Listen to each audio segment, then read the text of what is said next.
हमारे पास आर के पूरी की बुक है, उसका चैप्टर फर्स्ट का आज प्रॉब्लम नंबर 11 हम सॉल्व करेंगे।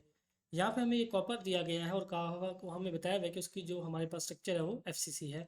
हमें कहा गया कि उसकी डेंसिटी अगर ये है तो आप उसका यूनिट सेल डायमेंशन यानी कि ए फाइंड करें लैटिस पैरामीटर, और उसका रेडियस फाइंड करें अगर उसका मैस ये है। तो आइए हम उसको फाइंड आउट करते हैं। सबसे पहले हमारे पास जो डेंसिटी होती है वो हमारे पास होती है मैस ओवर वॉल्यूम।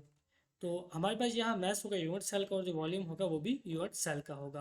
अब हमारे पास जो मैस आएगा यूनिट सेल का, वो हमारे पास बराबर होगा जितने भी नंबर ऑफ एटम्स हैं यूनिट सेल में। अगर हमारे पास एक एटम का मैस ये है तो हमारे पास यहाँ पे दो, अगर हम उसको टोटल नंबर ऑफ एटम से मल्टीप्लाई कर देंगे यूनिट सेल में इफेक्टिव नंबर ऑफ एटम्स है तो हमारे पास टोटल मैस आ जाएगा और उसको हम वॉल्यूम से डिवाइड कर देंगे। अब हमारे पास क्यूबिक सेल है और क्यूब की हमारे पास सारी साइडें हमारे पास सेम है, तो हमारे पास जो क्यूब का वॉल्यूम है वो ए क्यूब आ जाएगा।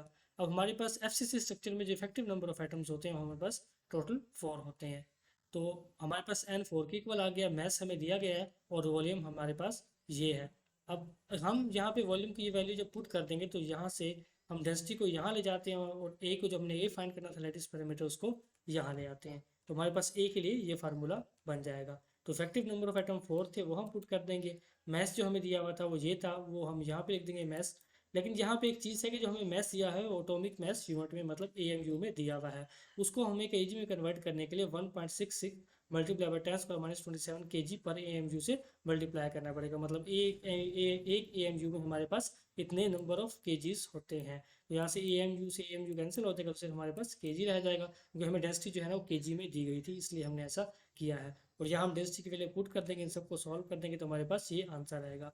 अब 10⁻10 को हम एम स्ट्रॉन्ग भी कहते हैं, तो उसको इस फॉर्म में हम लिख देंगे। तो हमारे पास लेटिस पैरामीटर हमने फाइंड आउट कर लिया है। अब नेक्स्ट में हमें कहा हुआ था कि आप इसका रेडियस भी फाइंड आउट करें। अब एफसीसी में हमारे पास रेडियस और लेटिस पैरामीटर का जो रिलेशन होता है वो ये होता है 4r is equal to √2a।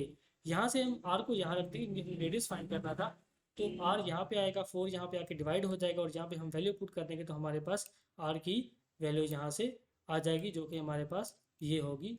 तो ये हमारा सेकंड पार्ट भी सॉल्व हो गया। अगर अभी भी आपको कोई डाउट है तो आप नीचे कमेंट करके पूछ सकते हैं।